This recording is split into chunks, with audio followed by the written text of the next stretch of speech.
119வது சங்கீதத்தில் தாவீது அந்த ஒரு ஜெபத்தை ஏறெடுக்கிறத நம்ம பார்க்குறோம். அவர் என்ன செய்யறாருன்னா, என் கண்களை திறந்தருளுங்க, அப்போ தான் அந்த வேத வசனங்களை என்ன செய்ய முடியும், பார்க்க முடியும் அப்படின்னு சொல்லி ஒரு ஜெபத்தை ஏறெடுக்கிறார். 119வது சங்கீதம் 18வது வசனம் போட்டிருக்குவாருங்க.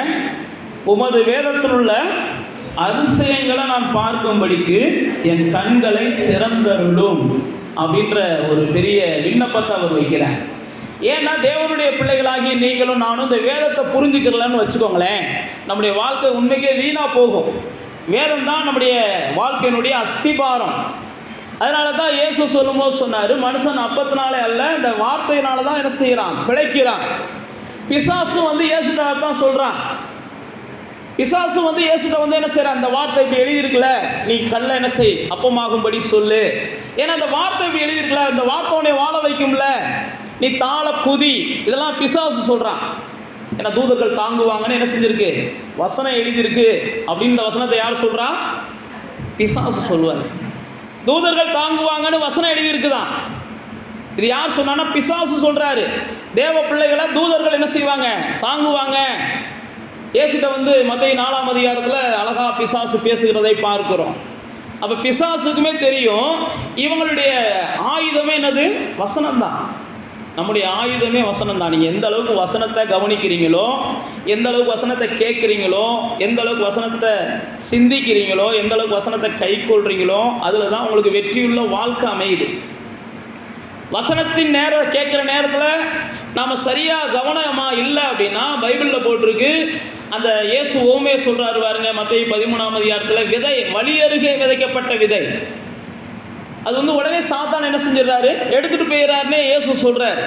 வழி அருகே விதைக்கப்பட்ட விதை, நீங்கள் கவனிக்கலை, இதை ஏதோ அந்த நேரத்தில் நீங்கள் கவனம் இல்லாமல் இருக்கிறீங்க.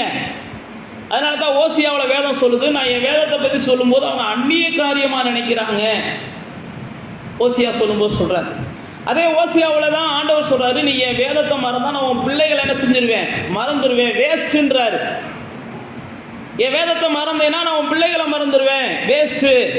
உன் வாழ்க்கை பைபிளை சுற்றி தான் இருக்கணும், வசனத்தை சுற்றி தான் இருக்கணும், வார்த்தைகளை சுற்றி தான் நம்முடைய வாழ்க்கை இருக்கணும். அதனால தான் தாவீது சொல்கிறாரு, உங்கள் வேதத்தில் இருக்கிற மகத்துவங்களை நான் பார்க்கணும், அதை புரிஞ்சுக்கிறணும், என் கண்களை என்ன செய்யுங்க, திறந்தருளுங்க. நீங்கள் சங்கீதம் 119 வாட்சி பார்த்தீங்கன்னா இதே மாதிரி அநேக விண்ணப்பங்களை வைப்பார். ஆண்டவரே, நான் விசாலமாக நான் வேதத்தின்படி நடப்பதற்கு என் பாதைகளை விசாலமாக்குங்கம்பார். அதுபோக பொய் வழிகளை நான் வெறுத்து உன் வேதத்தில் என்ன செய்கிறேன், பிரியப்படுகிறேன் அப்படிம்பார். இன்னும் பார்த்தீங்கன்னா பொன் வெள்ளியை பார்க்கிறோம். பொன் வெள்ளி வேணுமா, இந்த வசனத்தை மீறுன்னு யாராவது சொன்னாங்கன்னா, இந்த வசனத்தை மீறிட்டு எனக்கு இந்த புதையல் தேவையில்லைன்னு சொல்லுவேன் அப்படின்னு தாவீது சொல்கிறார். நம்மலாம் சொல்லுவோமான்னு எனக்கு தெரியாது, தாவீது சொல்கிறார். எத்தனை பேர் சொல்லுவீங்களோ, கர்த்தருக்கு தான் ஸ்தோத்திரம். உங்களுக்கு ஒரு ப்ரமோஷன் தரேன், இந்த இடத்துல மட்டும் ஒரு சின்ன என்ன செய்யுங்க. ஆமாம், சாத்ராக் மேசாக்கிட்ட சொல்கிறாங்க பாருங்க, தாளை விழுந்து பணிந்து கொள்ளுங்க தப்பிக்கலாம் அப்படின்னு சொல்கிறாங்க. உடனே சாத்ராக் மேசாக் ஆபேத்நேகோ என்ன சொல்கிறாங்க, தாளை விழுந்து பணிஞ்சுக்கிட்டு தப்புறதா இருந்தால் அப்படிப்பட்ட தப்பி நாங்கள் வாழ வேண்டிய அவசியமே இல்லைன்றாங்க. இந்த வசனத்தை மீறித்தான் நாங்கள் வாழணும், அல்லது இந்த வசனத்துக்கு விரோதமாக தான் நாங்கள் வாழணும் அப்படின்னா அப்படிப்பட்ட வாழ்க்கையில் நாங்கள் என்ன செய்யலை, விரும்பலை. இதை பற்றி நாங்கள் ராஜாவுக்கு இன்னொரு முறை என்ன செய்ய தேவையில்லை, ஆமாம் நாங்கள் பேச விரும்பலைன்றாங்க. ஏன் நான் உங்களுக்கு சொல்லுகிறேன்னா, தேவனுடைய பிள்ளைகள் வசனத்தை மீற வேண்டும் என்பது பிசாசுடைய திட்டம். எப்படியாவது நீங்கள் வசனத்தை மீறணும், நீங்கள் வசனத்தை மீறணும், வசனத்தை என்ன செய்யணும், பொய்யாக்கணும், தேவனுடைய வார்த்தைகளை சந்தேகப்படணும், தேவனுடைய வார்த்தைகளுக்கு விரோதமாக ஏதாவது நீங்கள் பேசணும். இதெல்லாம் பிசாசு எதிர்பார்க்கிற செயல்கள். இயேசுட்ட முத மனுஷன்ட்ட ஆதாம்கிட்ட அல்லது சாராள்கிட்ட, ஆதாம் ஏவாள்கிட்ட வராரு பாருங்க. வந்த உடனே அவர் என்ன செய்கிறாரு, தேவன் உன்னை அதை சாப்பிடக்கூடாதுன்னு சொன்னது உண்டா, நீ சாப்பிடலாமே. தேவனுடைய வார்த்தையை மனிதன் என்ன செய்யணும், மீறணும். தேவனுடைய வார்த்தையை மனுஷன் என்ன செய்யணும், சந்தேகப்படணும். தேவனுடைய வார்த்தையின் மேலே மனிதனுடைய எண்ணங்கள் போகக்கூடாது. இதெல்லாம் யாருடைய எண்ணம், பிசாசோட எண்ணம். அதனால தான் ஏவாள்கிட்ட என்ன செய்கிறாரு, தேவன் என்ன சொல்லியிருக்காரு, அந்த கனியை தொடாதுன்னு இருக்காருல்ல, நீ என்ன செய், கனியை புசி, இந்த கனியை புசிக்கக்கூடாதுன்னு சொல்லியிருக்காரு. தேவனுடைய வார்த்தையை மீறு, தேவனுடைய வார்த்தையை மீறு. ஆனால் தாவீது சொல்கிறான், எனக்கு 1000 பொண்ணை கொடுத்தாலும் சரி அல்லது வெள்ளியை கொடுத்தாலும் சரி, அல்லது என்னத்தை தான் கொடுத்தாலும் சரி, நான் அதை பார்த்து என் தேவனுடைய வார்த்தையை கை கொள்றது தான் நான் தெரிந்து கொள்ளுவேன்றான். ஏன் அப்படின்னா அவனுக்கு தெரியும் அந்த வார்த்தையில அவ்வளவு வல்லமை இருக்குது, அந்த வார்த்தையில அவ்வளவு ஆசீர்வாதம் இருக்குது. அப்ப நீங்களும் நானும் தேவனுடைய வார்த்தையை புரிஞ்சுக்கிறதுனால தான் நாம என்ன செஞ்சிடறோம்னா பல நேரத்துல மனமடிவாயிடுறோம், சோர்வு அடைஞ்சிடுறோம். நீங்க வார்த்தையை புரிஞ்சுக்கிட்டீங்கன்னு வைங்களேன், வேதம் சொல்லுகிறது அவருடைய வார்த்தை உங்களுடைய இருதயத்தை என்ன செய்யும், பக்குவப்படுத்தும், அல்லது அவருடைய வார்த்தை உங்களுடைய இருதயத்தை பலப்படுத்தும். இங்க எஸ்ராவை குறித்து வாசிச்சு பார்த்தீங்கன்னா ஒரு அருமையான வார்த்தையை ஆவியானவர் அங்கே எழுதி வச்சிருக்கிறார். 7ஆம் அதிகாரம், எஸ்ராவின் புஸ்தகம் 7ஆம் அதிகாரம் 10வது வசனம். எஸ்ரா புதிய ஏற்பாடா பழைய ஏற்பாடான்னு தெரியல பாஸ்டர்னு சொல்லாதீங்க. எல்லாரும் முதல் 66 புஸ்தகத்தையும் மனப்பாடமாக வைங்க. இந்த 66 புஸ்தகத்தையும் நான் ஒரு நாள் என்ன செய்ய போகிறேன், ஒவ்வொரு ஆளாக கேட்க சொல்ல போகிறேன். எஸ்ராவுக்கு முதல் புஸ்தகம் என்ன சொல்லுங்கன்னு சொல்ல போகிறேன். படித்தவங்களே படிக்காதவங்க எல்லாருமே தெரிஞ்சுக்கோங்க. எஸ்ரா 7ஆம் அதிகாரத்துக்கு வாங்க. அங்கே 10ஆம் வசனத்தில் போட்டிருக்கு, எஸ்ரா தன்னுடைய இருதயத்தை பக்குவப்படுத்தினான்னு போட்டிருக்கு. எடுத்தவங்க வாசிங்க பார்ப்போம் சத்தமா.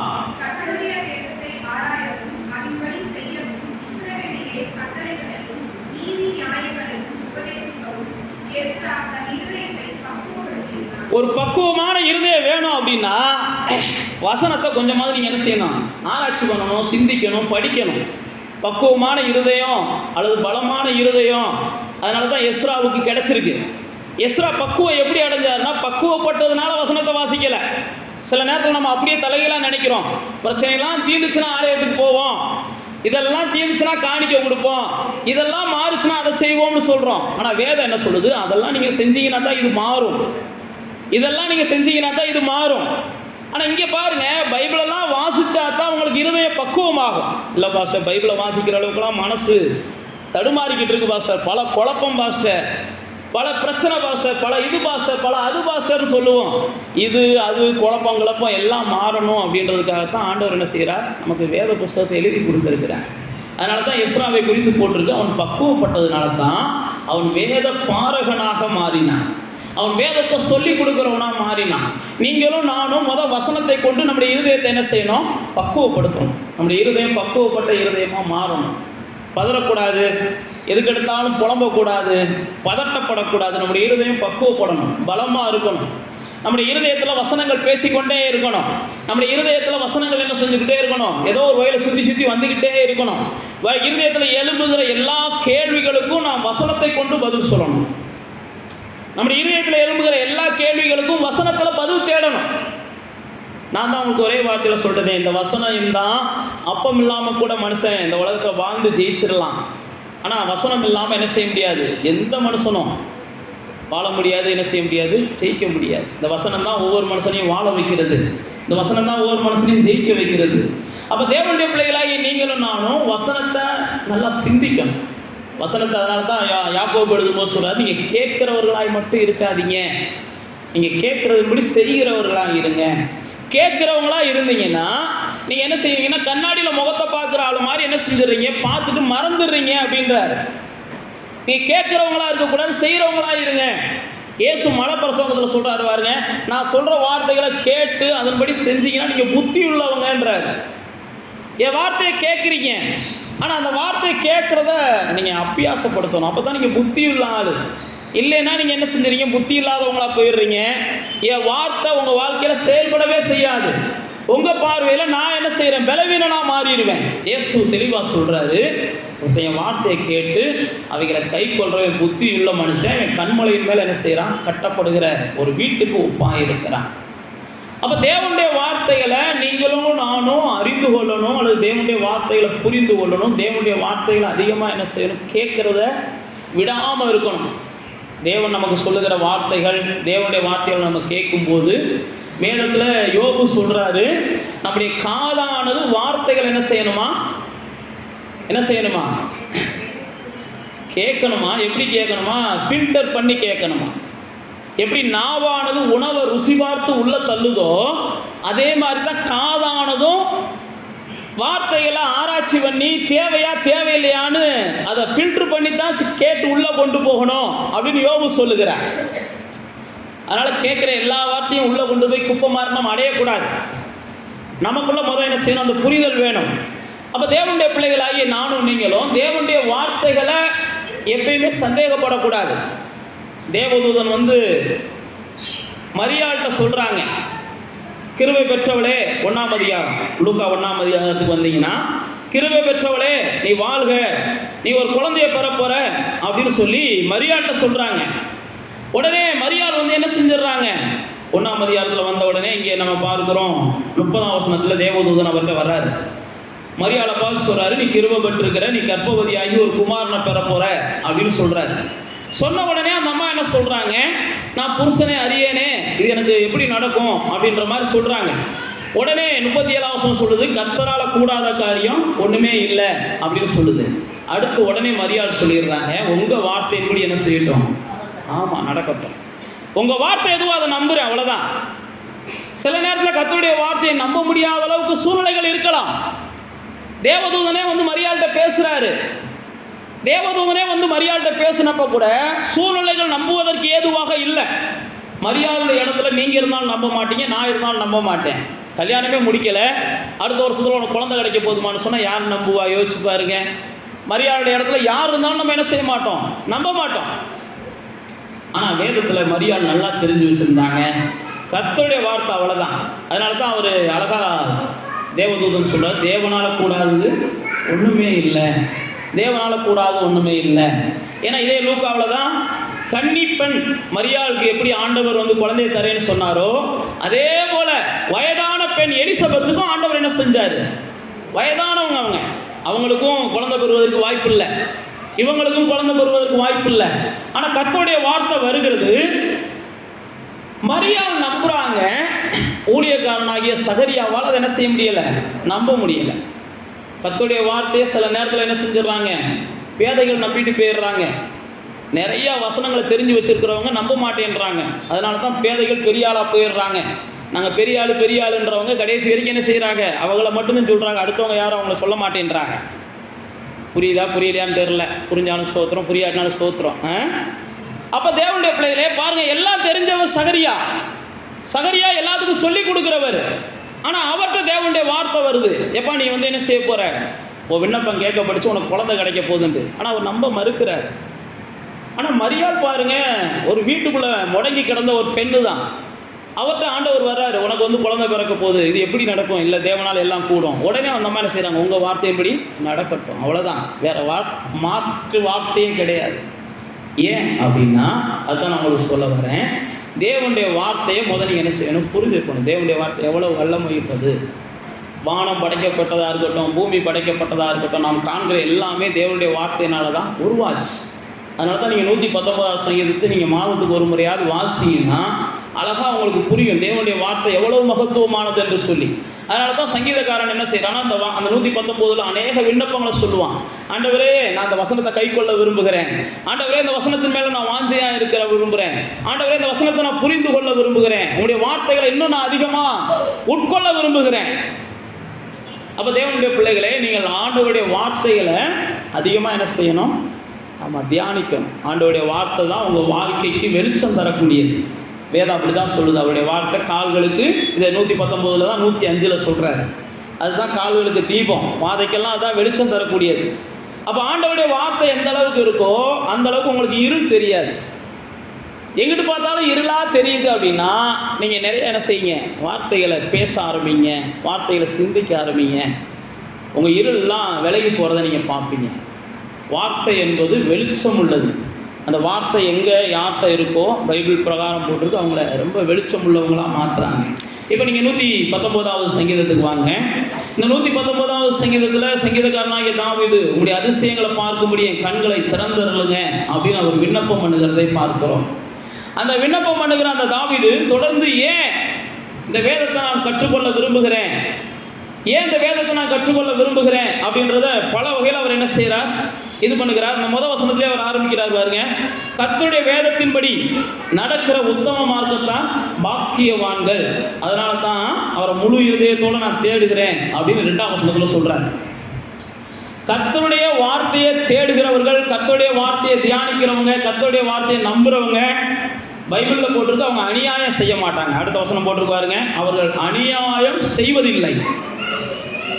ஒரு மனுஷன் ஆண்டவர் ஆண்டவருடைய வசனத்தை சிந்திக்கிறவனா இருக்கிறான், பேசுறவனா இருக்கிறான், ஆண்டவருடைய வசனத்தை மதிக்கிறவனா இருக்கிறான்னா அவங்க என்ன செய்ய மாட்டாங்க? அநியாயம் செய்ய மாட்டாங்க. ஒருத்தவங்க வார்த்தையும் பேசுறாங்க, அநியாயமும் செய்யறாங்கன்னா அப்படிப்பட்டவர்களுடைய வார்த்தை தேவனுடைய வார்த்தை அல்ல, தேவனுடைய வார்த்தையை பேசுகிற பிசாசு அவங்க நீங்க புரிஞ்சுக்கணும். தேவனுடைய வார்த்தை யாரும் பேச முடியும்? பிசாசும் பேச முடியும். அதுதான் நான் உங்களுக்கு ஆரம்பத்திலே சொன்னேன். தேவதூதர்களுடைய தாங்குவார்கள் என்று சொல்லி என்ன செஞ்சிருக்கு? வேதத்தில் எழுதியிருக்குன்னு பிசாசு பேசலாம். அப்ப வேதம் சொல்கிறது கர்த்தருடைய மார்க்கத்தின்படி நடக்கிறவங்க அநியாயம் செய்ய மாட்டாங்க. அநியாயம் செய்கிறவர்கள் பைபிள் பிரகாரம் போட்டுக்கு தேவனுடைய ராஜ்யத்துக்குள்ள பிரவேசிக்க மாட்டாங்க. அநியாயக்காரர்களுக்கு தேவனுடைய ராஜ்யத்தில் இடம் இல்லை. இதெல்லாம் வேதம் நமக்கு சொல்லுது. அநியாயம்லாம் என்னன்னு தெரியலன்னா நீங்கள் கேட்காதீங்க, உங்களுக்கு எல்லாத்துக்குமே நல்லாவே தெரியும். அநியாயம்னா என்னன்றது தெரியும், நாம் யாருக்கு அநியாயம் செஞ்சோம்னு தெரியும், நமக்கு யார் அநியாயம் செஞ்சாங்கன்றதையும் நாம் அறிஞ்சிருக்கிறோம். நாம் யாருக்கு செஞ்சோம்லாம் ஞாபகம் இல்லை பாஸ்டர், நமக்கு யார் யாரெல்லாம் செஞ்சாங்கன்றது தெளிவாக எனக்கு ஞாபகம் இருக்குது பாஸ்டர் அப்படின்னு நிறையா பேர் சொல்லுவீங்க. இது யதார்த்தம், எல்லா மனுஷனுடைய யதார்த்தம். நமக்கு யாருமே செஞ்சதெல்லாம் அப்படியே நிற்கும், நம்ம யாருக்குமே செய்யாத மாதிரி நம்ம என்ன செய்வோம்? இயல்பாக பேசுவோம். ஆனால் வேதம் சொல்லுகிறது நீங்கள் கர்த்தருடைய வார்த்தையை அதிகமாக கற்றுக்கொள்ள விரும்புனீங்கன்னா முதல் அநியாயம் செய்யணுன்ற ஆசை உங்களுக்குள்ள வரக்கூடாது. அநியாயம்னு தெரிகிற எதையும் என்ன செஞ்சிடணும்? தவிர்த்திடணும். ஆண்டவருடைய வார்த்தையின் வெளிச்சம் உங்களுக்குள்ள வரணும்னு நினச்சிங்கன்னா நீங்கள் அடுத்து பாருங்கள். தொடர்ந்து இந்த 119 நீங்கள் வீட்டில் போய் வாசிக்க நான் சொல்கிறேன், அநேக காரியங்கள் கிடைக்கும், உங்களுக்கு புரியும். இதை நான் உங்களுக்கு சுருக்கமாக மாத்திரம் சொல்கிறேன். வசனம் உங்களுக்கு என்ன செய்யுதுன்னா பரிசுத்தத்தை கொடுக்குது. அதுதான் நான் உங்களுக்கு சொல்கிறேன். நீங்கள் வசனத்தை எந்த அளவுக்கு நீங்கள் கற்றுக்கொள்கிறீங்களோ அப்போ தான் உங்களுடைய பாதைகள் எல்லாம் செம்மையானதாக மாறுது. நீங்கள் வசனத்தை கேட்கறது கற்றுக்கொள்றதுனால உங்களுடைய வாழ்க்கையில் உங்கள் பாதையில் நீங்கள் என்ன செய்கிறீங்கன்னா உங்களுடைய நடைகள் பிசகாது. பைபிள் அப்படி தான் போட்டிருக்கு. இப்போ சங்கீதக்காரன் பாருங்கள், அந்த 9ஆம் வசனத்தில் ஆரம்பிக்கும் போது சொல்கிறாரு பாருங்க, ஒரு மனுஷன் தன்னுடைய வாழ்க்கையை எப்படி சுத்தமாக வச்சுக்கிறலாம், எப்படி நீதியாக வச்சுக்கலாம், எப்படி உண்மையாக வச்சுக்கிறலாம்னா உங்களுடைய வசனத்தை என்ன செய்யணும்? காத்துக்கொள்ளணும். வசனம் இல்லாமல் வாழ்க்கையில் ஒரு மனுஷன் உண்மைக்கு ஜெயிக்க முடியாது அப்படின்னு நமக்கு வேதம் பல வகையில் சொல்லியிருக்குது. நீங்கள் எதையுமே ஜெயிக்க முடியாது, ஒரு கோபத்தை கூட ஜெயிக்க முடியாது. கோபத்தை ஜெயிக்கணும்னா கூட கோபத்தை மேற்கொள்ளுகிற வசனங்களை நீங்கள் என்ன செய்யணும்? தெரிஞ்சு வச்சுருக்கணும். நீடிய சாந்தம் உள்ளவன் அப்படிலாம் நிறையா வசனங்கள் இருக்கும், ஆசீர்வாதமான வசனமாக இருக்கும். அதை மட்டும் நினச்சி பேசுங்களேன். பொறுமையாக இருந்தால் உலகத்தான் சொல்கிறான் பூமி ஆளுவர்கள்னு. யோபுவை குறித்து பைபிளில் யாக்கோபு சொல்கிறார், யோபுவின் பொறுமையை கேள்விப்பட்டிருக்கீங்கல்ல, அவரெல்லாம் பொறுமையாக இருந்து சாதித்த மனுஷன்ப்பா. அப்போ நீங்கள் என்ன செய்யணும்? சில பொறுமையாக இருக்கக்கூடாத அளவுக்கு சூழ்நிலைகள் வரும்போது வசனத்தை தேடி பார்க்கணும். அதுதான் நான் உங்களுக்கு சொல்ல வரேன். பொறுமையாக இருந்தால் என்னென்ன ஆசீர்வாதம் கிடைக்கும்னு வசனத்தை தேடி பாருங்களேன். பொறுமையாக இருந்தால் இந்தந்த ஆசீர்வாதம் கிடைக்கும் அப்படின்னு தெரிஞ்சால் உங்கள் கோபம் மாறி போயிடும், நீங்கள் பொறுமையை கொண்டு வந்துடுவீங்க. சாந்தமாக இருந்தால் என்னென்ன நடக்கும் அப்படின்னு நீங்கள் தியானிச்சு பாருங்களேன். சாந்தமாக இருந்தால் இதெல்லாம் நடக்கும் அப்படின்னா உங்களுடைய சாந்தம் வந்துடும், உங்களுடைய கோபம் மாறி போயிடும். வசனத்தை கொண்டு தான் தன்னுடைய வாழ்க்கையை சுத்தமாக்க முடியும். நீங்கள் வசனத்தை கொண்டு தான் உங்களுடைய வாழ்க்கையை நீங்கள் வடிவமைக்க முடியும். வசனத்தை கொண்டு தான் உங்களுடைய வாழ்க்கையை இன்னும் செம்மையாக்க முடியும். அதனால தான் தாவீது சொல்கிறான் 9ஆம் வசனத்தில், தன் வழியை எதனால் சுத்தமாக்கலாம்? 11ஆம் வசனத்தில் சொல்கிறான் பாருங்க, அவன் உமக்கு விரோதமாக பாவம் செய்யாதபடிக்கு வாக்கை இருதயத்தில் வச்சிருக்கேன் அப்படின்றான். நான் ஏதாவது ஒன்று தப்பு பண்ண உடனே ஒரு வார்த்தை என்கிட்ட பேச ஆரம்பிச்சிடும். இங்கே வேறு தேவனுடைய வார்த்தை. அப்போ உங்கள் வார்த்தை தேவனுடைய வார்த்தை உங்களுக்குள்ளே இருந்துச்சுன்னா நீங்கள் தவறும் போதெல்லாம் அது உங்களை தப்பு வைக்கும். தேவனுடைய வார்த்தை இல்லைன்னா நீங்கள் நெடுக போய் தவறவும் செய்வீங்க, நெடுக போய் தண்டிக்கப்படவும் செய்வீங்க. தவற துணிகரமாக செய்வீங்க, தவறையும் துணிகரமாக செய்வீங்க, தண்டனையும் அனுபவிப்பீங்க. நான் மறுபடியும் அதுதான் சொல்கிறேன், தேவனுடைய வார்த்தை தான் ஒரு மனுஷன் என்ன செய்யுது? தூய்மைப்படுத்துகிறது. தேவனுடைய வார்த்தை தான் ஒரு மனுஷனாக அந்த பூமிக்கு வெளிப்படுத்துகிறது. தேவனுடைய வார்த்தை தான் ஒரு மனுஷனை தேவனுடைய சாயலாக அந்த பூமிக்கு வெளிப்படுத்துகிறது. தேவனுடைய வார்த்தை தான் ஒரு மனுஷன் எல்லா வகையிலும் பக்குவப்பட்டவனாக இந்த பூமியில் வெளிப்படுத்துகிறது. தேவனுடைய வார்த்தை தான் ஒரு மனுஷனை ஒரு ஜெயமுள்ளவனாக மாற்றி அமைக்கிறது. அதனால தான் நான் உங்களுக்கு மறுபடியும் சொல்லுகிறேன், உங்களுக்கு தேவையான வார்த்தைகளை வேதத்திலேருந்து நீங்கள் என்ன செய்ய? தியானிக்க பழகுங்கள். வேதத்திலேருந்து உங்களுக்கு தேவையான வார்த்தைகளை தேடி பாருங்க. இன்றைக்கெல்லாம் கர்த்தருடைய பிள்ளைகளுக்கு பெரிய பாக்கியம் இருக்குது. இந்த பைபிளில், இந்த மொபைலில் ஒரு பைபிளை நீங்கள் டவுன்லோட் பண்ணிக்கிட்டு உங்களுக்கு என்ன வார்த்தை தேவையோ அந்த வார்த்தையை போட்டு நீங்கள் சர்ச் பண்ணி பார்த்தீங்கன்னா அது வந்துடும். இந்த பாக்கியமெல்லாம் உங்களுக்கு கிடைச்சிருக்குது. சாந்தம் அப்படின்னு போட்டு பார்த்தீங்கன்னா சாந்தம்ன்ற வார்த்தை வேதத்தில் எங்கெங்கெல்லாம் இருக்குன்னு வந்துடும். பொறுமை எங்கெங்கெல்லாம் இருக்கணும் வந்துடும். அதோட சேர்ந்து நீங்களே படிச்சுக்கலாம். அதனால என்ன ஆசீர்வாதம் இருக்குது நீங்களே தெரிஞ்சுக்கலாம். அதை தான் நான் உங்களுக்கு சொல்றேன். தியானிப்பதற்கும் நீங்கள் ஜெயிப்பதற்கும் இன்னைக்கு தேவன் ஏராளமான வழிகளை உங்களுக்கு உருவாக்கி வச்சிருக்கிறார். அதனால தான் தாவீது சொல்றான், நான் உங்களுடைய வார்த்தையை என் உள்ளத்தில் வச்சிருக்கிறதுனால தான் உமக்கு விரோதமாக நான் என்ன செய்கிறேன், பாவம் செய்யாமல் இருக்கிறேன். அப்போ பரிசுத்தமாக ஒரு மனுஷன் வாழணும் அப்படின்னா அவருடைய வார்த்தை ரொம்ப அவசியம் அப்படின்னு நமக்கு வேதத்தில் வாசிக்கிறோம். அப்போ இன்னும் பாருங்க, இதே வார்த்தையை குறித்து அவர் 36ஆம் வசனத்தில் சொல்றாரு. 36ஆம் வசனம் சொல்றாருங்க, பொருளாசை என் வாழ்க்கையில் வராமல் இருக்கணும்னா உங்கள் வார்த்தை எனக்கு அவசியம். 36, என் இருதயம் பொருளாசையை சாராம உமது சாட்சிகளை சாரும்படி செய்யும். இப்போ உலகத்தில் பொருளாசைக்கு இடம் கொடுத்து அழிஞ்சு போனவங்க எக்கச்சக்கமாக இருக்கிறாங்க. இப்படிப்பட்ட பொருளாசைகளுக்கும் சின்ன சின்ன காரியங்களுக்கும் இடம் கொடுத்து வார்த்தையை மட்டுப்படுத்தினவங்க எத்தனையோ பேர் இருக்கிறாங்க. நான் மறுபடியும் சொல்கிறேன், நீங்கள் வார்த்தையை கொண்டு தான் பொருளாசையை மேற்கொள்ள முடியும். பொருள் வந்துருச்சுன்னா நம்ம ஆசை தீர்ந்து போகும். ஆண்டவர் நிறையா கொடுத்துட்டாருன்னா நாங்கள் ஏன் ஆசைப்பட போகிறோம் நீங்கள் சொல்லுவீங்க. சொல்லி பாருங்கள், எல்லாம் இருக்கிற ஆள்கிட்ட போய் கேட்டு பாருங்கள், உனக்கு அடுத்து ஏதாவது ஆசை இருக்காடான்னு கேட்டு பாருங்கள். ஆமாம் இருக்குது, அந்த அமைச்சரை காட்டிலும் இந்த அமைச்சர் கொஞ்சம் இதாக இருக்கிறார், நான் கொஞ்சம் அப்படி மாறணும்னு தான் சொல்லுவாங்க. பொருளாசை பைபிள் பிரகாரம் போட்டிருக்கு, யாருக்கும் திருப்தியை கொடுக்காது. பொருளாசை அவங்கள உயிரை வாங்கும்னு பைபிளில் போட்டிருக்கு. பொருளாசை அவனை கொல்லாமல் விடாதுன்னு பைபிளே போட்டிருக்கு. ஆனால் வேதம் சொல்லுது, அந்த பொருளாசைக்கு நீங்கள் தப்பணும், பொய் வழிகளுக்கு நீங்கள் தப்பணும், பாவத்துக்கு நீங்கள் தப்பணும், அநியாயத்துக்கு நீங்கள் தப்பணும், அக்கிரமம் செய்யாமல் வாழணும் அப்படின்னா இந்த வசனங்களை நீங்கள் அதுக்கேற்ற மாதிரி என்ன செய்யணும். அநியாயம் செஞ்சால் என்னென்ன தண்டனை வரும்னு நீங்கள் தெரிஞ்சுக்கிட்டீங்கன்னா அநியாயம் செய்ய மாட்டீங்க. பொய் சொன்னால் என்னென்ன பிரச்சனை வரும்னு பைபிளில் தெரிஞ்சுக்கிட்டீங்கன்னா நீங்கள் பொய் சொல்ல மாட்டீங்க. பொருளாசையை பின்பற்றி போனால் என்ன நடக்கும் அப்படின்னு பைபிளில் இருந்து சிலதை நீங்கள் புரிஞ்சுக்கிட்டீங்கன்னா பொருளாசையை பின்பற்ற மாட்டீங்க. இதே சங்கீதக்காரன் சொல்கிறான், நான் மாயை பார்க்காதபடிக்கு தான் என் கண்களை என்ன செய்கிறேன், நான் விளக்குறேன் அப்படின்றான். இன்னும் சொல்லும்போது சொல்கிறான், வீண் சிந்தைகளுக்கு நான் இடம் கொடுக்கக்கூடாது. இந்த சங்கீதம் 113 வாசிங்க, 119 13. 119 13 சொல்கிறாரு, வீண் சிந்தனைகளை நான் வெறுத்து உமது வேதத்தில் என்ன செய்கிறேன், பிரியப்படுகிறேன்.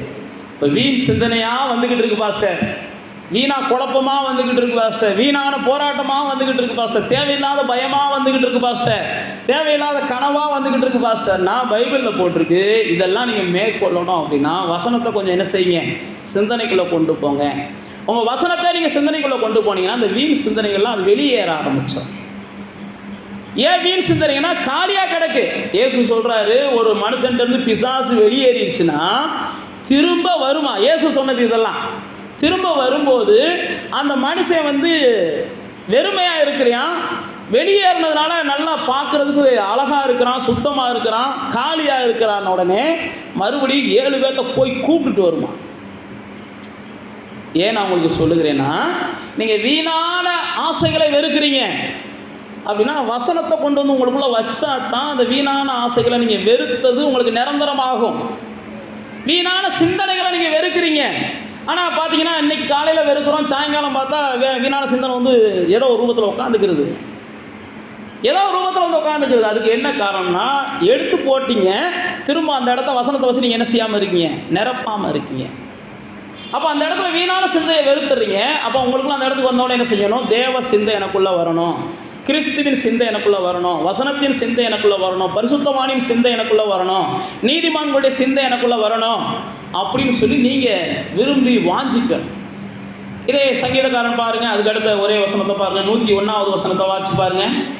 உம்முடைய வசனத்தை நான் காத்து நடக்கும்படிக்கு சகல பொல்லாத வழிகளுக்கும் என் கால்களை என்ன செய்கிறேன், விளக்குகிறேன். அப்போ ஒரு மனுஷன் பரிசுத்தமாக இருக்கணும், பொல்லாப்பு செய்யாமல் இருக்கணும், தீங்கு செய்யாமல் இருக்கணும், மாய்மாலம் பண்ணாமல் இருக்கணும் அப்படின்னா அதுதான் தாவீது சொல்கிறாரு அழகாக அந்த சங்கீதத்தில், நான் பொல்லாப்புக்கு என்ன தப்பு வைக்கணும்னு நினைக்கிறேன், அதுக்காக உங்களுடைய வசனத்தை நான் என்ன செய்கிறேன், தேடுகிறேன்.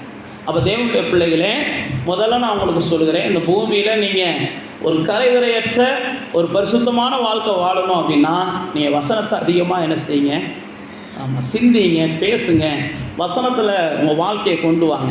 ரெண்டாவது நான் உங்களுக்கு சொல்ல விரும்புகிறேன், இந்த வசனம் உங்களை பரிசுத்தமாக்குது. ரெண்டாவது, உங்களுக்கு இதே சங்கீதம் 119 சொல்ல ஆசைப்படுறேன், இந்த வசனம் உங்களுக்கு சந்தோஷத்தை கொடுக்குது அல்லது மகிழ்ச்சியை கொடுக்குது.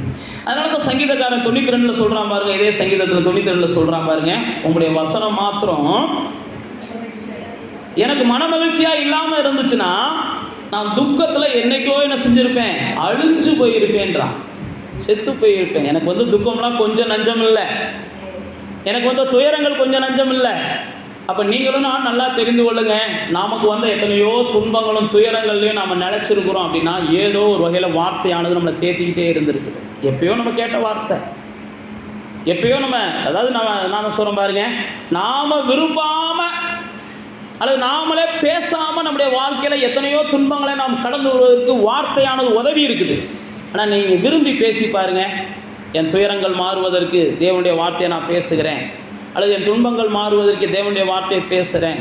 நான் மறுபடியும் சொல்கிறேன், நீங்கள் சந்தோஷமான வாழ்க்கையை இந்த பூமியில் காண விரும்புனீங்கன்னா கர்த்தருடைய வார்த்தையை நீங்கள் என்ன செய்யுங்க, உங்கள் வாழ்க்கையில் ருசிக்க பழகுங்க. பைபிளில் போட்டிருக்கு, இந்த வார்த்தை தான் தேனும் தேனிலும் இனிமையும் மிகுந்தது. இதே சங்கீதம் 119 தான் அவர் சொல்கிறார், இது இனிமையான வார்த்தைகள் மிகுந்தது, இது தேனை காட்டிலும் மிகுதியான இனிமை உள்ள வார்த்தைகள் மிகுந்தது. அப்போ நீங்கள் ஒரு சந்தோஷமான ஒரு வாழ்க்கையை நீங்கள் பார்க்க விரும்புகிறீங்க அப்படின்னா உங்களுடைய வசனம் என்ன செய்யணும், எனக்கு இனிமையானது அப்படின்னு சொல்லி இந்த சங்கீதத்தை நீங்கள் வாசிக்க வாசிக்க பல இடங்களில் நீங்கள் புரிந்து கொள்ளலாம். அப்போ உங்களுக்கு தேவை மகிழ்ச்சி. அதை 14வது சங்கீதத்தில் 14வது வசனத்தில் சொல்கிறாரு, செல்வத்திலும் ஒரு பெரிய மகிழ்ச்சியை அல்லது பெரிய சந்தோஷத்தை எனக்கு உங்கள் வசனங்கள் தருகிறது அப்படின்றார். 165வது வசனத்தில் சொல்றாரு, வேதத்தை நேசிக்கிறவங்களுக்கு மிகுந்த சமாதானம் கிடைக்குது. அப்போ சந்தோஷம் வேணும், சமாதானம் வேணும், மகிழ்ச்சி வேணும் அப்படின்னா வசனத்தை நாம் அதிகமாக என்ன செய்ய வேண்டியிருக்கு, பேச வேண்டியிருக்கு, கேட்க வேண்டியிருக்கு, படிக்க வேண்டியிருக்கு, தியானிக்க வேண்டியிருக்கு. அப்போ வசனத்தை நீங்கள் கேட்குற வசனத்தையாவது என்ன செய்யணும், படிக்கத்தான் முடியலை, கேட்குற வசனத்தையாவது கொஞ்சமாவது என்ன செய்யணும், மூளையில் கொண்டு போய் கொஞ்சம் பேச விடணும். வசனம் உங்கள்கிட்ட பேசணும். பாஸ்ட் 2 நிமிஷத்தில் அவ்வளோதான், மூடிட்டு போயிட்டு வாங்கன்னு அனுப்பி வச்சுப்பார், பைபிளை மூடி வச்சுட்டு போயிட்டு வாங்க. பாஸ்ட் உங்கள்கிட்ட 24 மணி பேசிக்கிட்டே இருக்க போகிறதில்ல. ஆனால் தேவனுடைய வார்த்தை உங்கள்கிட்ட 24 மணி என்ன செய்யும், பேசிக்கிட்டே இருக்கும். தூக்கத்தில் கூட உங்கள்கிட்ட தேவன் வார்த்தை பேசும், நீங்கள் தூங்கினா கூட தேவனுடைய வார்த்தை பேசும். அதனால தான் வேதத்தில் சொல்கிறாரு, வேதத்தை நேசிக்கிறவங்களுக்கு சமாதானம் உண்டு. 165வது வசனத்தில் சொல்கிறாரு. 162வது வசனத்தில் சொல்லும்போது சொல்கிறாரு, கொள்ளை பொருளை கண்டுபிடிப்பதை போல அந்த மகிழ்ச்சி எனக்கு வேதத்தில் கிடைக்குது அப்படின்றார். வேதத்தில் ஒரு பெரிய கொள்ளை பொருள், ஒரு புதையலை பெற்றுக்கொள்ளுகிற ஒரு மகிழ்ச்சி எனக்கு கிடைக்குது அப்படின்னு சங்கீதக்காரன் அங்கே சொல்லுகிறதை பார்க்கிறோம். பொன்னை காட்டிலும் பெரிய மகிழ்ச்சி அப்படின்னு 72வது வசனத்தில் அவர் சொல்லுகிறார். 103வது வசனத்தில் சொல்லும்போது சொல்றாரு, தேனை காட்டிலும் பெரிய இன்பம் எனக்கு கிடைக்குது அப்படின்னு அங்கே சொல்லுகிறார். அதே 124வது வசனத்திலே சொல்றாரு, 103வது வசனத்திலே சொல்லுகிறார். அப்ப தேவனுடைய பிள்ளைகளே, நமக்கு மகிழ்ச்சி, இன்பம், சந்தோஷம், சமாதானம் இதெல்லாம் வேணும் அப்படின்னா உலகத்தார் நினைக்கலாம் சரக்கு போட்டால் கிடைக்குதுண்டு. நீங்களும் நானும் என்ன செய்யணும், வசனத்தை வாய்ச்சா தான்ப்பா கிடைக்குதுன்னு சொல்லணும். அப்படி சொன்னா தான் அதிசயங்களை பார்க்கும்படிக்கு கண் திறக்கப்பட்டவங்க நீங்கள். இல்லை அப்படின்னா எங்களுக்கு ஒரு நாளும் வரமாட்டேங்குது பாஸ்டர், நானும் வசனத்தை தான் வாசிக்கிறேன், குங்குமத்தை வாசிக்கும் போதும் வாரமலரை வாசிக்கும் போதும் வேறு என்ன புஸ்தகம் இருக்குன்னு தெரியல, இதெல்லாம் வாசிக்கும் போது எப்படி தெரியுதோ அதே மாதிரி தான் பைபிளையும் தெரியுது பாஸ்டர்னா உங்கள் கண்ணு திறக்கப்படலை, நீங்களும் கண்ணு திறக்கப்படணும்னு சொல்லி ஜெபம் பண்ணலை. பைபிளில் தாவீது தான் சொல்கிறான், அப்படி அதிசயங்களை பார்க்கும்படி கண்ணை திறங்க. அவன் தான் சொல்கிறான், திறந்ததுக்கப்புறம் சொல்கிறான், பொன்னை காட்டிலும் உங்களுடைய வேதம் பெருசுன்றான், தேனை காட்டிலும் உங்களுடைய வேதம் பெருசுன்றான், புதையல்களை காட்டிலும் உங்களுடைய வேதம் பெருசுன்றான். உங்கள் வேதம் தான் என் வாழ்க்கையில் எல்லாத்தை காட்டிலும் பெருசு. அவன் பேசுகிறது ஒரு பெரிய ராஜா, தேசத்துக்கு ராஜா, பெரிய ஆசீர்வாதமான ஒரு மனுஷன்.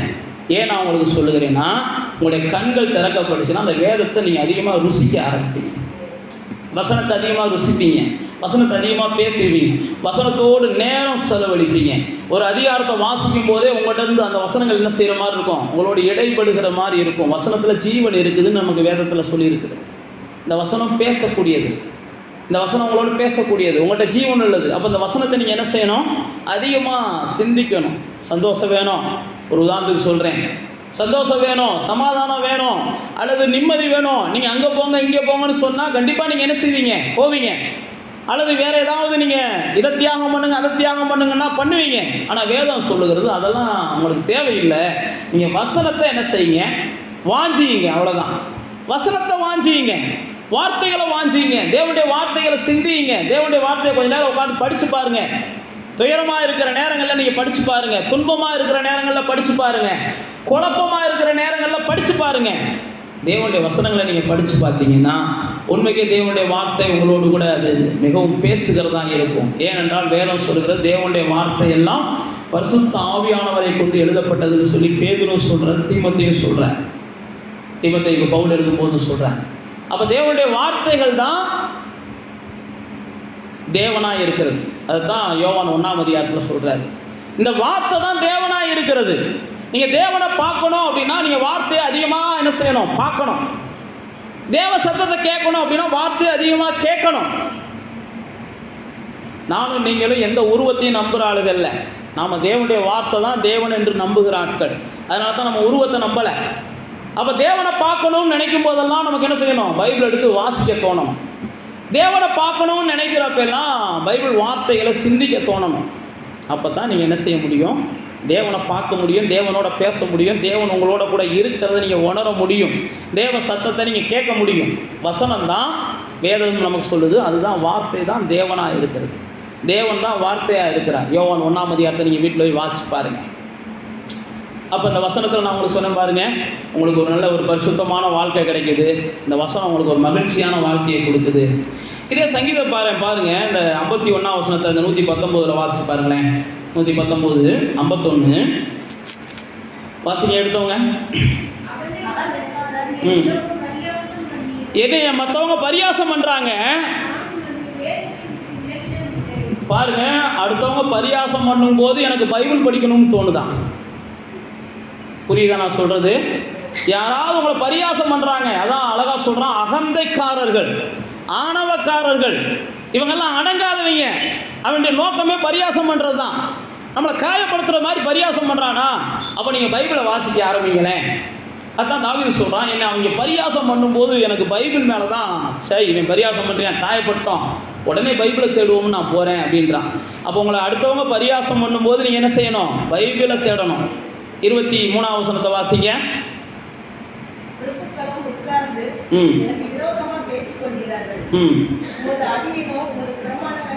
பாருங்க, பிரபுக்கள், பெரிய பெரிய ஆளுக, எங்க ஊர்ல இருக்கிற காரியக்காரன் கிறுக்கன் புல்லா எனக்கு விரோதமா உட்காந்து பேசிக்கிட்டு இருக்கான். காரியக்காரனும் பேசுறியான், கிறுக்கனும் பேசுறியான்.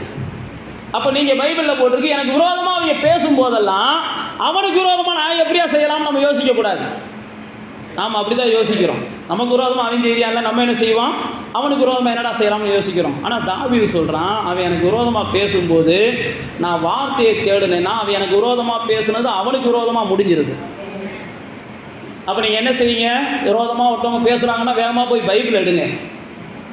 விரோதமாக பேசுகிறாங்கன்னா வேகமாக உடனே அம்மாவுக்கு ஃபோன் பண்ணுறேன், அக்காவுக்கு ஃபோன் பண்ணுறேன், அண்ணனுக்கு ஃபோன் பண்ணுறேன்னு ஃபோன் பண்ணாதீங்க. சில நேரம் நம்ம அதுதான் செய்கிறோம். அப்படிலாம் ஃபோன் பண்ணால் அதனுடைய விளைவு என்னென்னா ரொம்ப கசப்பாக தான் முடியும், சந்தோஷமாலாம் முடியாது. நீங்கள் நினைப்பீங்க சந்தோஷமாக முடியும்ட்டு, சந்தோஷமாலாம் முடியாது, ரொம்ப கசப்பாக முடியும். அதுக்கு பதிலாக ஆண்டவரே அப்படின்ட்டு கொஞ்சம் நேரம் பைபிளில் ஏதாவது ஒரு சங்கீதத்தை எடுத்து வாசிச்சு பாருங்களேன். விரோதமாக பேசுகிறவங்கலாம் சமாதானமாகிடுவாங்க, நீங்களும் சமாதானமாக போயிடுவீங்க. அதனால தான் சங்கீதக்காரன் சொல்கிறான், எனக்கு விரோதமாக உட்காந்து எல்லாரும் பேசும்போது நான் உங்களுடைய பிரமாணங்களை தியானிக்கிறேன் அப்படின்னு சொல்லுகிறேன். அடுத்து இதே சங்கீதத்துக்கு வாங்க. இதே சங்கீதக்காரன் பாருங்க, அந்த 61ஆம் வசனத்தை வாசிங்க.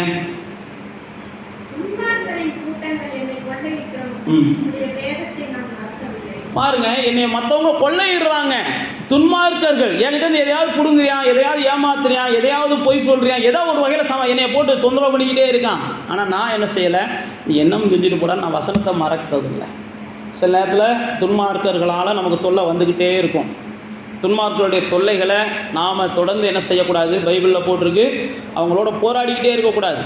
தீமையோடு நீங்கள் என்ன செய்யாதீங்க, எதிர்த்து நிற்காதீங்க. ஏசு அழகாக சொல்கிறார், ஒரு கன்னத்தில் அறிஞ்சால் இன்னொரு கன்னத்தை காமிச்சிரு, ஒரு வஸ்திரத்தை எடுத்தால் இன்னொரு வஸ்திரத்தை என்ன செஞ்சிரு கொடுத்துரு. ஏன் அப்படின்னா அப்படி பண்ணுறவன் சீக்கிரம் அழிஞ்சு போவேன்.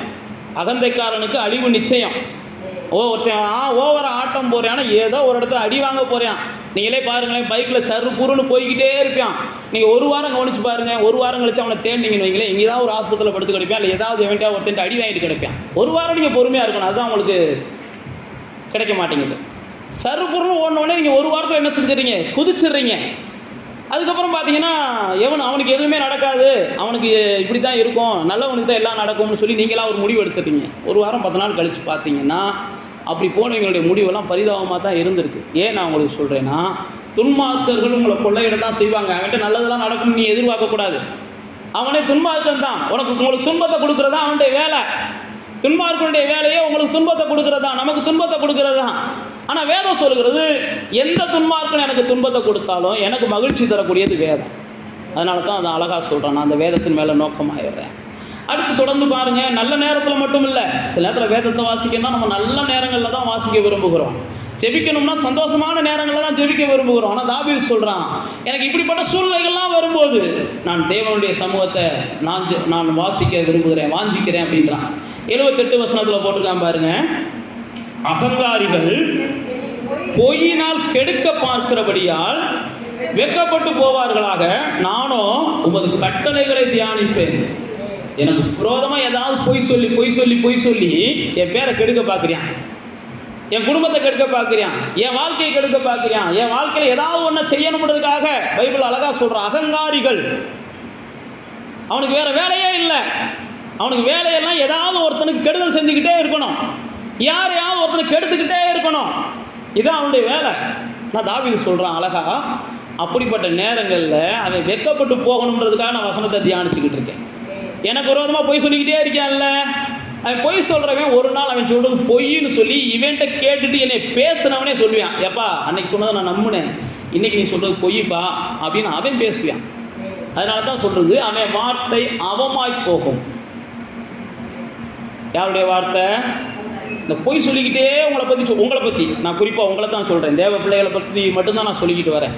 உலகத்தில் இருக்கிற பொய் சொல்கிறவனுக்கெல்லாம் நாம் தண்டனை கொடுக்க நினச்சோம்னா தான் அது கஷ்டம். எல்லோரும் அப்புறம் என்ன செய்யணும், பாதிக்கப்படணும். நம்மளுக்கு விரோதமாக எவன் செய்கிறானோ அதைத்தான் நம்ம பேசிக்கிறோம். நம்மளை பற்றி ஏதாவது பொய்யா பேசிக்கிட்டே இருக்காங்கன்னு வைங்க, அவங்கள தான் நம்ம சொல்கிறோம். இங்கே தாவீதுமே அதை தான் சொல்கிறார், இந்த சங்கீதத்தில் அவரும் அதான் சொல்கிறார், என்னை பற்றி பொய்யா பேசிக்கிட்டு இருக்கான், என் பேரை கெடுத்துக்கிட்டே இருக்கான், அவன் வெட்கப்பட்டு போகட்டும், அதுக்காக நான் வசனத்தை தியானிக்கிறேன்ட்டு. அது வெட்கப்பட்டு போகட்டும்னு மந்திரவாதம் பண்ணுறது கிடையாது. அவனுக்கு ஏதாவது நடக்கட்டும்னு சொல்லி உடனே எலுமிச்சம்பழத்தை வெட்டி போடுற வேலை நம்ம வேலை இல்லை. எலுமிச்சம்பழத்தை வெட்டி போட்டு கூட ஏமாந்துடலாம். நீங்கள் வசனத்தை தியானிச்சுட்டு கொஞ்சம் நேரம் உட்காந்து பாருங்களேன், கண்டிப்பாக வெட்கப்பட்டு போகிறதையும் அவங்க முன்னாடி வந்து உங்கள்கிட்ட தாழ்ந்து போகிறதையும் நீங்கள் பார்ப்பீங்க. அப்படி தான் பைபிளில் நமக்கு சொல்லியிருக்குது. இதுக்கப்புறம் பாருங்கள், இந்த சங்கீதக்காரன் இன்னும் இதே மாதிரி நிறையா வசனத்தை சொல்கிறாரு. நான் எல்லாத்தையும் உங்களுக்கு சொல்ல வாய்ப்பு இல்லை அல்லது நேரம் இல்லை, நீங்கள் வீட்டில் போய் என்ன செய்யுங்க, அதை வாசிக்கோங்க. இப்போ நான் கடைசியாக ஒரு சில வார்த்தைகளை சொல்லிட்டு நான் உங்களுக்கு முடிக்க ஆசைப்படுகிறேன். 97ஆம் சங்கீதம் 119 97ஆவது வசனத்தை வாசிங்க.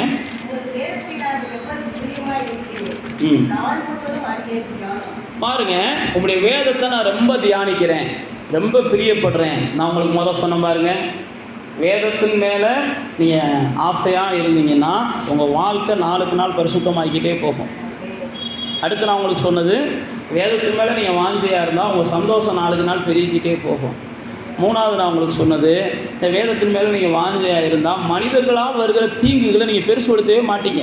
மனுஷன் பைபிளில் பிரகாரம் பார்த்தா நல்லவன் ஒருவனுமே இல்லை, ஏதாவது தீங்கு செஞ்சுக்கிட்டு தான் இருப்பாங்க. அவங்களுக்கு தீங்கு செய்வது தான் அவங்களுக்கு தெரிஞ்சது, நல்லது செய்வதெல்லாம் அவங்களுக்கு தெரியாது. நல்லது செய்கிறதுக்கு தேவன் ஒருவரால் மட்டும்தான் என்ன செய்ய முடியும்.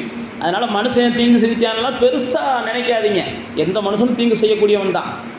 அப்போ பாருங்கள், இது மூணையும் நீங்கள் மனுஷனுடைய தீங்குகளை நீங்கள் பொருட்படுத்தாதீங்க. இப்போ 4வது சொல்லியிருக்குது, அந்த நீங்கள் வேதத்தின் மேலே பிரியமாக வந்து அதை கொஞ்சம் தியானிக்க ஆரம்பிச்சிட்டிங்கன்னா கர்த்தர் என்ன செய்கிறாரோ அதுக்கு அடுத்த வசனத்தை வாசிங்க.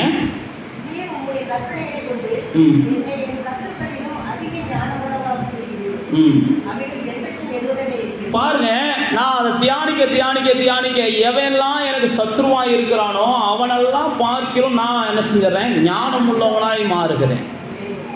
இப்போ உங்களுடைய சத்துருக்கள்கிட்ட நீங்கள் தப்ப முடியலை பாஸ்டர், அவன்கிட்ட தப்பவே முடியலை பாஸ்டர், ஏதாவது குழியை தோண்டிக்கிட்டே இருக்கான், ஏதாவது கயரை விரிச்சுக்கிட்டே இருக்கான், ஏதாவது ஒதுங்கி போகலாம்னு சொன்னாலும் உரசிக்கிட்டே தான் இருக்கான் அப்படின்னு நீங்கள் நினைக்கிறீங்க. அவனை எப்படி ஆஃப் பண்ணணுன்ற ஞானத்தை கர்த்தர் உங்களுக்கு தருவார். எப்போ அதை நீங்கள் புரிஞ்சுக்கணும். வசனத்தை என்ன செய்யணும்? ஆமாம், தியானிக்கணும். அவனை எப்படி ஆஃப் பண்ணுற ஐடியாவை கர்த்தர் உங்களுக்கு கொடுப்பார். அவனை எப்படி ஆஃப் பண்ணணும் அப்படின்றதையும் கர்த்தர் என்ன செஞ்சுருக்கிறார், அவனுக்கு தெரியாது. அவனுடைய வழிகளெல்லாம் என்ன செஞ்சிருவார், கர்த்தர் அடைச்சிருவார். கடைசியில் அவன் வந்து உங்களுக்கு முன்னாடி வந்து நிற்பான், சாரிண்ணே அப்படின்னு நிற்பான், சாரிக்கா அப்படின்னு நிற்பான். சீமே என்கிற மனிதன் பைபிளில் போட்டிருக்கு, தூத்துனான் தாவீதை. உடனே தாவீது என்ன செஞ்சான், விட்டு அவன் தூத்திட்டு போகிறான் அப்படின்னு விட்டான். கொஞ்ச நாள் பார்த்தா தாவீதே எனக்கு உயிர் பிச்சை கொடுன்னு வந்து சீமையை நின்னான். இதெல்லாம் பைபிளில் இருக்குது. அப்போ அவங்க சத்துருக்களை பார்க்கிறோம், நீங்கள் ஞானம் உள்ளவங்களாக மாறணும். அவங்க ஃபுல்லாக தந்திரத்தை வச்சு உங்களை ஏதாவது ஒரு வகையில் தொந்தரவு பண்ண விரும்புவாங்க. அவங்களுக்கு தெரிஞ்சதெல்லாம் தந்திரம், மந்திரம், சூழ்ச்சி, இதுதான். நம்மளுக்கு நேருக்கு நேரெல்லாம் வரமாட்டாங்க. அதுதான் பிசாசுடைய தேவம். தேவனுடைய பிள்ளைகள் மாதிரி கிடையாது. பிசாசு ஏதாவது தந்திரம், மந்திரம், சூழ்ச்சி, குறுக்கு வழி, கழுத வழி, குதிரை வழிக்குள்ளேயே தான் போவார். ஆனால் நீங்கள் நானும் ஒன்றை புரிந்து கொள்ளணும், எந்த வழியில் வந்தாலும். எலிசாவை குறித்து வேதத்தில் போட்டிருக்கு, நீ பள்ளி அறையில் போய் உட்காந்து அவனுக்கு விரோதமாக யோசிக்கிறத கூட அந்த எலிசாவுக்கு தேவன் வெளிப்படுத்திடுவார். இதெல்லாம் வேதத்தில் போட்டிருக்குது. உங்களுக்கு விரோதமாக யாராவது யோசிக்கிறாங்க, ஏன்னா அந்த ராஜா வந்து பார்த்தீங்கன்னா எப்படியாவது இவங்களை மேற்கொண்டுடலாம், எப்படியாவது இவங்களை மேற்கொண்டுடலாம்னு பல வழிகளில் வர்றாரு. ஆனால் இவர் வர்ற வழியிலெல்லாம் பார்த்தீங்கன்னா எலிசா முன்னபடியே சொல்லிடுறாரு, இந்த வழியில் வர போகிறேன், அங்கே ஒரு ஆப்பை வை, இந்த வழியில் வர போகிறேன், இங்கே ஒரு ஆப்பை வைன்றாரு. அதே மாதிரி ஆப்பை வச்சு விட்டுறியான். உடனே அந்த ராஜாவுக்கு ஒரே குழப்பம். இதெல்லாம் வேதத்தில் இருக்குது. ஏன் நான் உங்களுக்கு சொல்லுகிறேன்னா, நீங்கள் வசனத்தை தியானிக்க எதிரிகளுக்கு நீங்கள் என்ன செய்யலாம், அழகாக ஆப்பு வைக்கலாம். அதுக்கப்புறம் எதிரிகள் என்ன செய்ய மாட்டாங்க, உங்கள்கிட்ட வந்து சூடுபட்ட பூனையாக உங்களை பார்த்தாலே நீங்கள் எந்த பாதையில் வரீங்கன்னா அவன் அந்த பக்கம் 7 வழியாக தெரித்து ஓடி போயிருவான். ஒரு வழியாக வந்தவன் எத்தனை வழியாக ஓடி போயிருவான், 7 வழியாக ஓடி போயிருவான். அதனால் நான் உங்களுக்கு சொல்கிற ஆலோசனை என்னன்னா, சத்துருக்கள் உங்களை மேற்கொள்ளணும் அல்லது சத்துருக்களை நீங்கள் மேற்கொள்ளணும்னு நினைக்கும் போது வசனத்தை என்ன செய்யுங்க, வசனத்தை நீங்கள் எந்த அளவுக்கு தியானிக்கிறீங்களோ, வசனம் தான் நான் உங்களுக்கு மறுபடியும் அடித்து சொல்கிறேன். வசனம் தான் நம்முடைய வாழ்க்கையை தீர்மானிக்குது. வசனத்தின் வெளிச்சம் தான் உங்களுடைய வாழ்க்கையை தீர்மானிக்குது. வசனத்தின் வெளிச்சம் தான் உங்களுடைய ஆசீர்வாதங்களை தீர்மானிக்குது. வசனத்தின் வெளிச்சம் தான் உங்களுடைய வெற்றியை தீர்மானிக்குது. சத்துருக்களை பார்த்து நீங்கள் ஞானம் உள்ளவங்களாம் மாறணும்னா உங்களுக்கு வசனம் அவசியம். அடுத்த வசனத்தை வாசிங்க.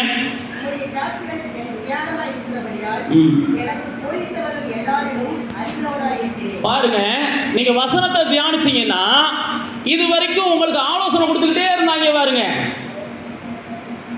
புரியுதான்னு தெரியல. உங்களுக்கு நல்லது செய்யணுன்றதுக்காக ஆலோசனை கொடுத்துக்கிட்டே இருந்திருப்பாங்க இது வரைக்கும்.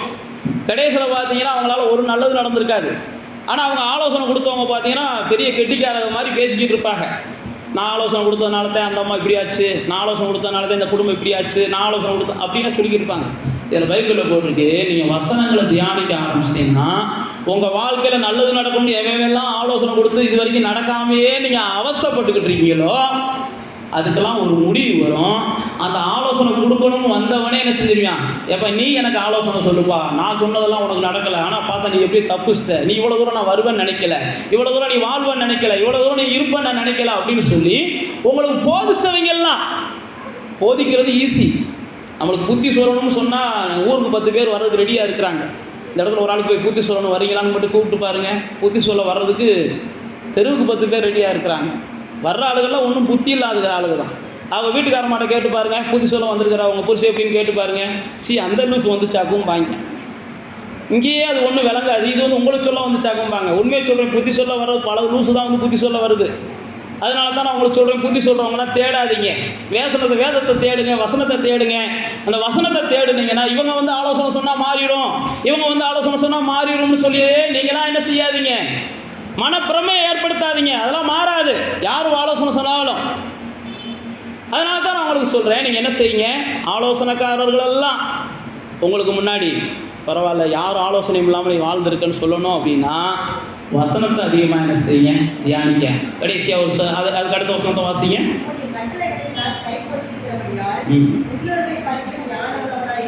பாருங்க, அடுத்தவர் சொல்றாரு, நான் உங்களுக்கு சொன்ன பாருங்க, அந்த வசனம் வந்து முதல்ல உங்களை சத்துருக்களை காட்டிலும் ஞானம் உள்ளவங்களா மாற்றுது. ரெண்டாவது அந்த வசனம் வந்து உங்களை என்ன செய்யுது, உங்களுக்கு புத்தி சொல்றவங்களை காட்டிலும் உங்களை பெரிய ஆளாக மாற்றுது. மூணாவது உங்களை முதியோர்களை காட்டிலும் உயர்ந்தவர்களாக மாற்றுது. வசனம் வந்து என்ன செய்யணும், அந்த அனுபவம்னு சொல்லி உங்களை போட்டு என்ன செய்வாங்க, பல நேரத்தில் எதை செஞ்சாலும் முட்டுக்கட்டை போட்டுக்கிட்டு இருப்பாங்க. நாங்கள் எங்கள் அனுபவத்தில் பார்த்துருக்கோம், அதை செய்யாத, நாங்கள் எங்கள் அனுபவத்தில் பார்த்துருக்கோம் இதை செய்யாத, நாங்கள் எங்கள் அனுபவத்தில் பார்த்துருக்கோம் இதை செய்யாதுன்னு சொல்லி முட்டுக்கட்டை போட்டுக்கிட்டே இருப்பாங்க. வசனத்தை தியானிக்கிற நீங்கள் அனுபவத்தெல்லாம் நம்பாதீங்க. ஆவியானவர் உங்கள்கிட்ட சொல்கிறத நம்புங்க. வசனத்தை நீங்கள் தியானிக்கிறீங்க, அனுபவத்தை சொல்லி சொல்லி உங்களுக்கு ஆசீர்வாதமாக இருந்தாங்கன்னா பரவாயில்ல, அனுபவத்தை சொல்லி சொல்லி உங்களுடைய வளர்ச்சியை அவங்க தடுத்துக்கிட்டே இருக்கிறாங்கன்னு வைங்களேன், அப்படிப்பட்ட முதியோர்களுடைய ஆலோசனை காட்டிலும் எனக்கு வசனம் என்ன செய்யும், நல்ல ஞானத்தை கொடுக்கும் நம்புங்க. இவங்க அனுபவத்தை காட்டிலும் எனக்கு வசனம் எனக்கு நல்ல ஞானத்தை கொடுக்கும் நம்புங்க. அப்போ இந்த வசனம் தான் உங்கள் வாழ்க்கையில் நீங்கள் அடுத்தடுத்து அப்டேட் ஆவதற்கும், அடுத்தடுத்து வளருவதற்கும், அடுத்தடுத்து நீங்கள் முன்னேறுவதற்கும், அடுத்தடுத்து நீங்கள் ஜெயிப்பதற்கும் வாழ்வதற்கும் உங்களுக்கு பல வகையில் உறுதுணையாக இருக்கிறது. அதனால தான் உங்களுக்கு மறுபடியும் சொல்லுகிறேன், இந்த வசனத்தை பார்க்கும்படிக்கு தேவன் உங்கள் கண்களை திறந்துடணும். இந்த வசனத்தை நீங்கள் அதிகமாக புரிஞ்சுக்கிறணும். சொல்லப்படுகிற வார்த்தைகளை நீங்கள் கேட்கணும். ஏசு அழகாக சொல்கிறாரு பாருங்க, இந்த வசனத்தை நீங்கள் இருதயத்தில் காத்துக்கிட்டீங்கன்னா தான் அது 30, 60, 100 என்ன செய்யும், பலன் கொடுக்கும். நீங்கள் வசனத்தை வாழ்க்கையில் வச்சுக்கிட்டிங்கன்னா தான் புயல் வீசினாலும் கடல் காற்று மோதினாலும் நீங்கள் அசைக்கப்படாமல் இருப்பீங்க. அப்போ வசனம் உங்கள் வாழ்க்கைக்கு ரொம்ப அவசியம். அதுதான் நான் உங்களுக்கு மறுபடியும் சொல்ல விரும்புகிறேன். பல சங்கீதங்களில் நமக்கு இந்த வசனத்தை குறித்து 19ஆம் சங்கீதத்தில் சொல்கிறாரு, பேதைகளை அது ஞானிகளாய் மாற்றுதுங்கிறாரு. எந்த ஒரு ஆத்மாவையும் அது என்ன செய்து குறைவற்றதாக மாற்றுது சங்கீதக்காரன் சொல்கிறான். இந்த வசனத்தை பற்றி பல ஆசீர்வாதமான சங்கீதங்கள் இருக்குது. சங்கீதம் 1 ஆரம்பிக்கும் போது அவர் சொல்கிறார், இரவும் பகலும் நீ தியானமாக இருந்தேன்னா உன் காரியமெல்லாம் வாய்க்கும். கர்த்தருடைய வசனத்தின் மேலே இரவும் பகலும் தியானமாக இருக்கிற மனுஷன் பாக்கியவான், அவன் செய்வதெல்லாம் வாய்க்கும். அவன் நீர்க்கால்களில் ஓரங்களிலே நடப்பட்டவன், அவனுக்கு எந்த வருத்தமும் வராது, அவனுக்கு எந்த பிரச்சனை வந்தாலும் அவன் மேற்கொள்ளுவான், எந்த போராட்டம் வந்தாலும் மேற்கொள்ளுவான், எந்த சூழ்நிலைகள் வந்தாலும் மேற்கொள்ளுவான். யார் அப்படின்னா வசனத்தை தன் வாழ்க்கையில் ஆதாரமாக கொண்டவர்கள், வசனத்தை தன் வாழ்க்கையில் ஆதாரமாக பிடிச்சிக்கிட்டவங்க. வசனத்தை நீங்கள் அதிகமாக பிடிச்சிக்கோங்க, வாக்கு தத்தங்களை அதிகமாக பிடிச்சிக்கோங்க, தேவனுடைய வார்த்தைகளுக்கு அதிக முக்கியத்துவம் கொடுங்க. நிச்சயமாக உங்கள் வாழ்க்கையில் இந்த பூமியில் நீங்கள் ஜெயிச்சு காமிப்பீங்க, நீங்கள் வாழ்ந்து காமிப்பீங்க, சத்துருக்களுக்கு முன்பாக வாழ்ந்து காமிப்பீங்க. உங்களை பார்த்து எதிர்பார்த்து கொண்டு இருக்கிற எல்லா வகையான அகங்காரிகளுக்கு முன்னாலும் பொய்யர்களுக்கு முன்னாடியும் நீங்கள் வாழ்ந்து காமிப்பீங்க. நான் உங்களுக்கு ஒரே சொல்கிற எளிய ஆலோசனை தான், ஆண்டவரே இன்றைக்கி நான் வசனத்தை வாசிக்க விரும்புகிறேன், எனக்கு உதவி செய்யுங்கப்பான்னு ஜெபம் பண்ணிட்டு வாசிங்க. நான் பைபிளை வாசிக்க விரும்புகிறேன், எனக்கு உதவி செய்யுங்கப்பான்னு ஜெபம் பண்ணிட்டு வாசிங்க. நிச்சயமாக உங்களுடைய வாழ்க்கையில் பைபிள் வசனம் கிரியை செய்கிறத நீங்கள் பார்ப்பீங்க. அப்படியே கண்களை மூடி தேவனை நோக்கி பார்க்கலாம். ஒரு வார்த்தை சொல்லும் கர்த்தாவே, என் வாழ்க்கையெல்லாம் செழிப்பாகுமே. ஒரு வார்த்தை சொல்லும் கர்த்தாவே, உன் வார்த்தையிலே சுகம், உன் வார்த்தையிலே மதுரம், உன் வார்த்தையிலே எல்லாம் சந்தோஷம். உன் வார்த்தையிலே சுகம், உன் வார்த்தையிலே மதுரம், உன் வார்த்தையிலே எல்லாம் சந்தோஷம். ஒரு வார்த்தை சொல்லும் கர்த்தாவே, எங்க வாழ்க்கையெல்லாம் செழிப்பாகுமே. ஒரு வார்த்தை சொல்லும் கர்த்தாவே.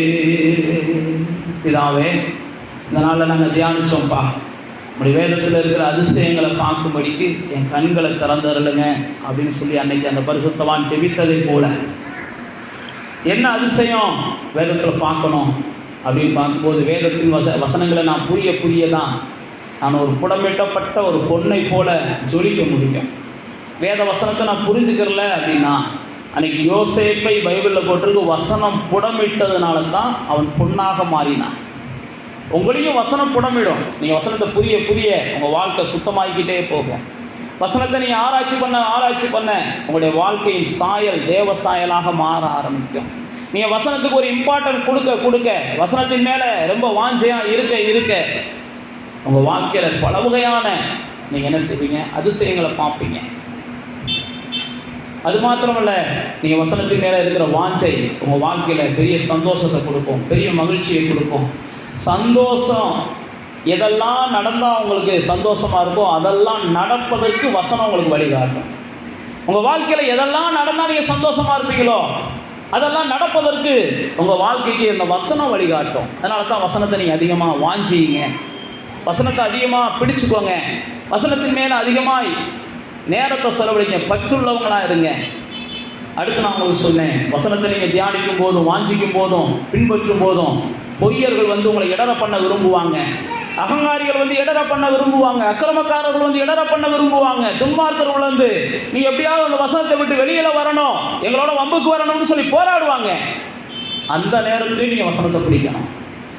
பொய்ய சொல்கிறானா, சொல்லிட்டு போகிறான், பொய்யர்களுக்கு என்ன தண்டனை கிடைக்குமோ கர்த்தர் கொடுத்துட்டு போகிறார். அல்லது அகங்காரிகள் கெடுக்க பார்க்குறாங்களா, என் பேரை கெடுத்துட்டு போகிறாங்க. கர்த்தாவே, எப்படியாகிலும் எந்த சூழ்நிலையிலையும் எதிரான சூழ்நிலைகள் வரும்போது கூட வசனத்தின் மேலே வாஞ்சையாக இருக்கேன். அடுத்து பார்த்து பாருங்கள், நீங்கள் வசனத்தை தியானிக்கும் போது உங்கள் சத்துருக்களை காட்டிலும் ஞானம் உள்ளவங்களாக போயிருவீங்க. சத்துரு என்னதான் சதி திட்டங்களை வச்சாலும் அந்த சதியெல்லாம் உங்கள் வாழ்க்கையில் செயல்படாது. அபிகோபேலின் ஆலோசனை அவமாய் போனதை போல உங்களுக்கு விரோதமான சத்துருக்களினுடைய ஆலோசனைகள் எல்லாம் பொய்யா போயிடும், பயனற்றதாக போயிடுறதை நீங்கள் பார்ப்பீங்க. அடுத்து பாருங்கள், உங்களுக்கு புத்தி சொல்லிக்கிட்டே இருந்தவங்கெல்லாம் இனி உங்கள்கிட்ட புத்திமதி கேட்குற சூழ்நிலைக்கு வந்துடுவாங்க. நீங்கள் வசனத்தை தியானம் வச்சு மட்டும் பாருங்கள். இது வரைக்கும் புத்தி சொல்லியே நீங்கள் அவங்கள பார்த்தாலே ஓட ஆரம்பிச்சிருப்பீங்க. நீங்கள் வசனத்தை தியானித்து பாருங்கள், நீங்களே ஓடினாலும் அவங்க வந்து உங்கள்கிட்ட கேட்டு புத்தி கேட்கக்கூடிய சூழ்நிலைக்கு கர்த்தர் உங்களை மாற்றுவார். அடுத்து நான் உங்களுக்கு சொன்ன பாருங்கள், முதியோர்கள் அனுபவம்னு சொல்லியே உங்களுக்கு ஏதோ ஒரு வகையில் தவறாக கைட் பண்ணிக்கிட்டே இருக்கிறாங்க. அதெல்லாம் விட்டுருங்க, வசனத்தை தியானிங்க. வசனம் உங்களை சரியாக கைட் பண்ணும். அந்த முதியோர்கள் அனுபவம் வச்சுருக்கிறவங்களாம் அப்டேட் ஆகாமல் இருக்கிறாங்க. அவங்க 20 வருஷத்துக்கு முன்னாடி அவங்க அனுபவம் செல்லுச்சு, இன்றைக்கி எல்லாம் வந்து அவங்க அனுபவம் செல்லாது. 2 வருஷத்துக்கு முன்னாடி இருந்த அனுபவம் கூட இன்றைக்கி செல்லாது. அதனால தான் வசனம் தான் நம்மளை அப்டேட் பண்ணுறதுக்கு உதவி செய்யும். அதனால் நம்முடைய உயர்வுக்கு அனுபவம்னு சொல்லி அநேகர் நம்மளுக்கு கொட்டிக்கிட்டே இருக்கிறாங்க, முட்டுக்கட்டையாக இருக்கிறாங்கன்னா அதை பொருட்படுத்தாதீங்க, வசனத்தை தியானிங்க. அப்போ அந்த அனுபவக்காரர்களே புரிஞ்சுக்கிடுவாங்க, பரவாயில்ல நம்ம அனுபவத்தை கூட அவங்க கேட்கலை, ஆனாலும் ஆண்டவருடைய வார்த்தை அவங்கள ஜெயிக்க வச்சுச்சும்பாங்க, ஆண்டவருடைய வார்த்தை அவங்கள உயர வச்சுச்சுன்னு சொல்லுவாங்க. நான் மறுபடியும் சொல்லுகிறேன், நீங்கள் உயர்வதற்கு முழுக்க அவசியம் ஆண்டவருடைய வார்த்தை. அதை பிடிச்சிக்கோங்க. பிதாவே, உடைய பிள்ளைகளுக்கு கிருபை பாராட்டுங்கப்பா. இந்த நாள் முதற்கொண்டு அவங்க வசனத்தை பேசுகிறவங்களா, வசனத்தை தியானிக்கிறவங்களா, வசனத்தை படிக்கிறவங்களா, வசனத்தை கேட்குறவங்களா, சொந்தமாக அடுத்த பிரசங்கத்தை அடுத்த டிவியில் அடுத்த யூடியூப்பில் அப்படி இப்படின்லாம் அலையிறது ரெண்டாவது இருக்கட்டும். முதல்ல நீங்கள் உட்காந்து தேவ சமூகத்தில் கற்றுக்கோங்க. நீங்கள் உட்காந்து கற்றுக்கோங்க. அதுதான் உங்கள் வாழ்க்கைக்கு உதவக்கூடியதாக இருக்கும். அதுதான் உங்களுக்கு தேவனை பற்றி இன்னும் அதிக வெளிச்சம் தரக்கூடியதாக இருக்கும். அப்படிப்பட்ட கிருபையை உங்களுடைய பிள்ளைகளுக்கு கொடுங்கப்பா. வந்திருக்கிற ஒவ்வொருவரையும் பலப்படுத்துங்க. இந்த நாளிலும் கூட வர தடைப்பட்டவங்களையும் பலப்படுத்துங்க. தொடர்ந்து எங்களுடைய ஆலயத்துக்கு வருகிறவர்கள்லாம் அந்த பூமியில் ஆசீர்வாதமாக இருக்கணும். அவங்களுடைய குடும்பம் அந்த பூமியில் ஆசீர்வாதமாக இருக்கணும். அவங்க இந்த வேதத்தை நேசிக்கிறவங்களுக்கு உண்டான மிகுந்த சந்தோஷம், சமாதானம் எங்களுடைய பிள்ளைகளுக்கு உண்டாகணும். ஆரோக்கியத்தோடு எங்கள் பிள்ளைகள் வாழ்ந்திருக்கணும். எங்களுடைய ஆலயத்துக்கு வருகிற ஒவ்வொருவரும் ஆண்டவரால் ஆசீர்வதிக்கப்பட்ட சந்ததி என்ற பெயர் பெற்று வாழணும். அதற்கு உங்களுடைய வார்த்தையை அவங்க வாழ்க்கையில் கற்றுதாமே நிறைவாய் தியானிக்க உதவி செய்வீராக. உங்களுடைய நாமம் மகிமைப்பட நாங்கள் ஆசீர்வதிக்கிறோம். எல்லா துதியும் நாங்கள் நமக்கு செலுத்துகிறோம். இயேசுவின் நாமத்தில் ஜெபிக்கிறோம்.